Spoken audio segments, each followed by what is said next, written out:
Depois ele vê a possibilidade, opa, esse cara aqui amanhã pode me apoiar para senador. Ou você acha que eu estou falando que no mundo evangélico não tem uma prostituição?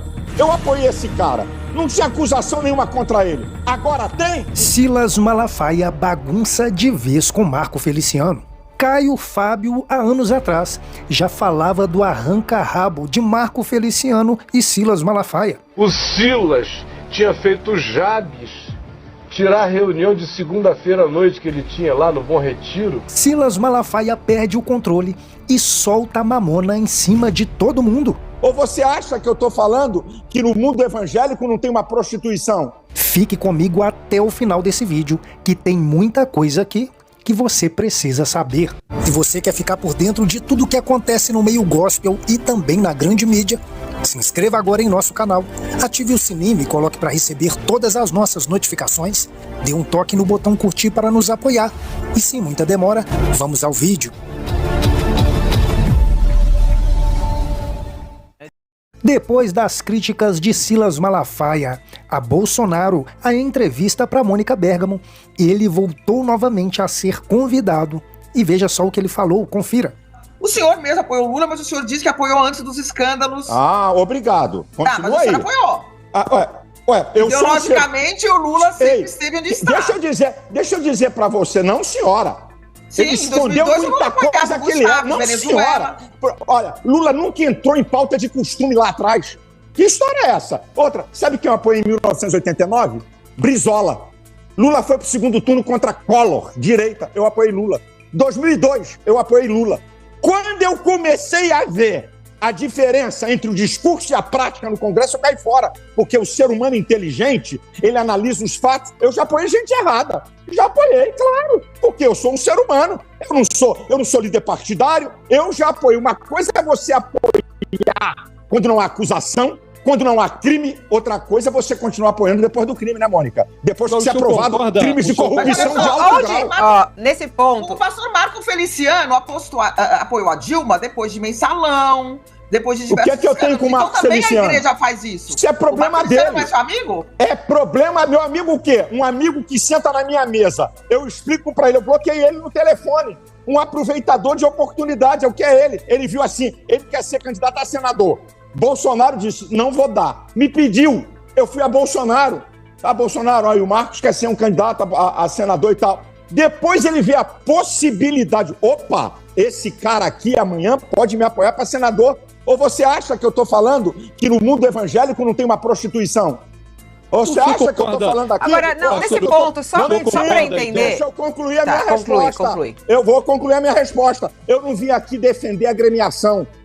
Eu não vim aqui dizer que não há. Eu estou dizendo o que está acontecendo na política. E se tem algum pastor ou algum deputado evangélico que amanhã é uma coisa e amanhã é outra, é isso que eu estou dizendo. Bem, eu apoiei esse cara. Não tinha acusação nenhuma contra ele. Agora tem? Então qual é o meu caráter? Agora, o senhor concorda que existe, pastor, existe uma espécie de centrão evangélico integrado por pastores e parlamentares vinculados à igreja que oscilam conforme o governo. O senhor concorda que existe isso? Claro! Ué, eu vou negar uma verdade? Amigo, eu não estou aqui para negar a verdade. Eu apoiei Lula há 22 anos atrás, quando não havia nenhuma acusação contra ele. Então, é impossível, porque olha só, quando Lula foi candidato agora a presidente, é isso que eles fazem. Mandou uma carta para os evangélicos dizendo que era contra o aborto, que é a favor da família, bababá. Primeiro mês de governo Lula. No primeiro dia, a ministra da Saúde derrubou portarias que Bolsonaro colocou para dificultar o aborto. Lula tirou o Brasil das nações que trabalham contra o aborto. Então, eles, na época da eleição, se transformam, se travestem. E hoje, não dá mais. Hoje tem redes sociais. Então, o Lula, ele perdeu o espaço no espectro evangélico por uma questão ideológica e por uma questão de provas de corrupção. Mas essa é uma verdade. O que é a direita prostituta, na sua análise, pastor Silas Malafaia? Quem é a direita prostituta? O nome, tem vários aí, pelo amor de Deus. É aqueles que, por favor, num tempo, defendem Bolsonaro quando está no poder. e depois defende a esquerda quando está no poder. É aqueles que querem ministérios quando a direita está no poder. E quando a esquerda está no poder, também quer ministério. Essa que é a direita prostituta. O senhor retira as frases duras que o senhor disse a Mônica Bergamo, dizendo que Bolsonaro é um covarde. O senhor disse que porcaria de líder é esse que o senhor falou a ele. O senhor retira ou mantém essas críticas duras que o senhor fez a Bolsonaro naquele dia? E falou, inclusive, que o senhor não é um alienado, e sim um aliado dele, né? Não é um bolsominion. Deixa eu dizer uma coisa pra você. Se tem um cara que tem um linguajar solto, chama-se Jair Messias Bolsonaro. É o estilo. Quem é franco, fala desse jeito que eu falei. Mostra o momento da indignação. Agora, o outro lado da entrevista, que muita gente não viu, a Mônica tá aí, sabe? Eu falei, eu não vou rejeitar Bolsonaro por um ato errado da sua história, porque ele tem muita gasolina, tem muito café no bule da sua história. Nesse momento, desse ato, eu chamei ele de frouxo e covarde, porque eu achei, é minha percepção, é meu direito. E meu jeito, largar de falar no mundo evangélico, o pessoal sabe, eu como pastor, aquela encarnação de um religioso puritano, com medição de palavras. Não, eu vou falando aquilo que está no meu coração. E quem fala assim, muitas vezes exagera. Quando eu falei que porcaria de líder é esse, é que eu estava indignado, que eu queria um Bolsonaro mais atuante. Essa foi a questão. E naquele momento, para mim, sim. Eu não estou dizendo que a história de Bolsonaro é uma história de covarde. Achando ele uma porcaria? Mas o senhor continua achando ele uma porcaria ou não? Minha filha, não adianta você querer isolar uma palavra minha que você não vai levar essa com muito respeito a você. A porcaria foi no momento, meu jeito de falar em relação à atitude dele. Claro que Bolsonaro é uma porcaria. Quando eu falei que porcaria de líder, é uma expressão forte para dizer que líder é esse que não se posicionou nessa hora. Isso é força de expressão e honesta, sabe? Eu não maqueio palavras para saber o que a opinião pública vai saber. Primeiro que não é porcaria. A expressão minha é uma expressão forte para dizer que porcaria é essa de um cara, uma linguagem, o linguajado brasileiro que não se posicionou de força, mostrar que esse é meu candidato. É isso, querido. Nada mais além disso. Mas não é o senhor que vai dizer quem pode ser ou não candidato, não é o claro Bolsonaro, não é a direita. O eleitor gostou do Marçal. 30% dos eleitores de São Paulo votaram no Marçal. Então o Marçal, ele tá aí, ele existe. E o Bolsonaro, aparentemente, ficou com medo de ficar a reboque do Marçal, porque o eleitorado do Bolsonaro foi pro Marçal. Quer dizer, o que veio primeiro foram as críticas desses eleitores ao Bolsonaro. Mas é que a minha pergunta era outra. Eu só queria ter feito essa observação aqui. Quem vai dizer se ele pode ser ou não candidato é o TSE e o eleitorado. Né? Mas a tua observação, eu não estou questionando. Qualquer um pode ser candidato. É um direito de cidadania. O meu questionamento é a direita ficar embebecida por um cara que aparece. Qualquer um que tem a história, ou na esquerda ou na direita, tem o direito. A questão é como a direita apoia um cara que não tem história. Essa é a questão. Pelo jeito tá apoiando, né? Eu só quero ver o seguinte. Me dê um nome que a esquerda abrace que não tem a história. Eles não fazem isso. Tem que ter história. Não tem história? Tchau, benção, vai pra lá. Eu queria fazer uma pergunta só, aproveitar aqui, que é o seguinte... A discussão sobre a direita. O senador Ciro Gomes disse que o senhor fez críticas ao Bolsonaro porque o senhor é uma pessoa execrável. Ponto 1. Aí o senhor respondeu... Ciro Nogueira, Mônica, você falou Ciro... O Ciro Nogueira. Poderia ter sido o Ciro Gomes também, que o linguajar é o mesmo. Mas o Ciro Nogueira falou que o senhor é execrável e o senhor falou que ele é a direita prostituta. Eu queria, em primeiro lugar, que o senhor explicasse o que é a direita prostituta, como é que o senhor vê a possibilidade do Ciro Nogueira ser candidato, inclusive, a vice de numa chapa de direita, e se tem muita diferença entre o Ciro Nogueira e o Valdemar Costa Neto, por exemplo. O senhor vê diferença entre o Ciro Nogueira, que o senhor disse que é a direita prostituta, e o Valdemar Costa Neto, que se aliou ao PT no passado, que inclusive foi preso no escândalo do mensalão aliado ao PT, e que também, como o Ciro Nogueira, apoia todos os governos, ou apoiou no passado. Sim, primeiro vamos responder, porque eu é que fui atacado. Eu não ataquei Ciro Nogueira. Ele é senador. Então vamos lá. Ciro Nogueira, qual é a moral que ele tem para me criticar? Nenhuma. Por quê? E aí eu vou sinalizar para vocês que ele não tem moral para me criticar. Ele é o maior lobista da jogatina nesse país, essa desgraça. Ele mais 3 votos, são 4, que não assinaram impeachment de Alexandre de Moraes. E que agora curtiu o quê? Quer falar o quê? Que moral esse cara tem? Ele sempre apoiou Lula e sempre apoiou Dilma. Todo mundo sabe disso daí. Agora, eu vou dizer uma coisa aqui que é incrível, ô Mônica, e para vocês aí. Lamentavelmente, hoje no país, seja a extrema esquerda ou seja a direita pura, para governar, vai ter que governar com a direita prostituta. O Valdemar Costa Neto é o quê? Por favor, seja a direita pura ou a esquerda radical, se quiser governar, vai ter que governar com a direita prostituta. Qual é a diferença de Bolsonaro para a esquerda? É que Bolsonaro não entregou uma estatal à direita prostituta. É que Bolsonaro não entregou um ministério de importância à direita prostituta. É essa que é a verdade que todo mundo tem que ter. Agora, a esquerda não. Como não? O Ciro Nogueira era ministro? Isso é ministro de quê? Ministro de quê? Qual o poder que ele tinha? Da Casa Civil? Qual o poder? Foi Ministério da Saúde? Ministério da Previdência? Da Infraestrutura?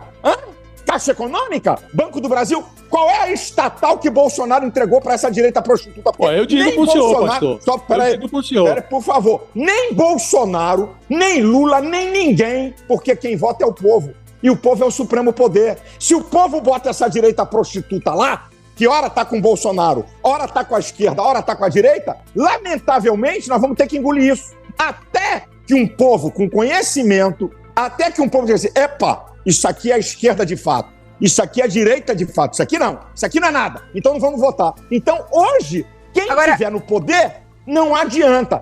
Valdemar da Costa Neto, quem você citar aí de nome, não vai ter colher de chá. Lamento. Vai me perdoar a franqueza, mas o Bolsonaro entregou sim uma estatal a esse mercado da baixa política, a Codevasf. Entregou e esqueceu. Entregou coisa mais entregou a quem, amigo? A Codevasf foi entregue a um apadrinhado do deputado Elmar Nascimento, a pedido do atual... Você falou em uma, né? Não, você está falando em uma, pastor, né? Ele entregou um orçamento, pastor. Já que você está respondendo a mim, não, deixa eu só perguntar. Que ele entregou para a direita? Deixa eu só perguntar e o senhor responde. Vai fazer a pergunta, pastor. Então tem uma estatal, sim, que foi entregue.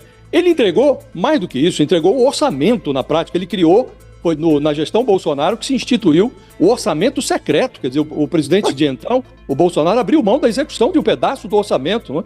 E hoje, aí eu queria lhe perguntar...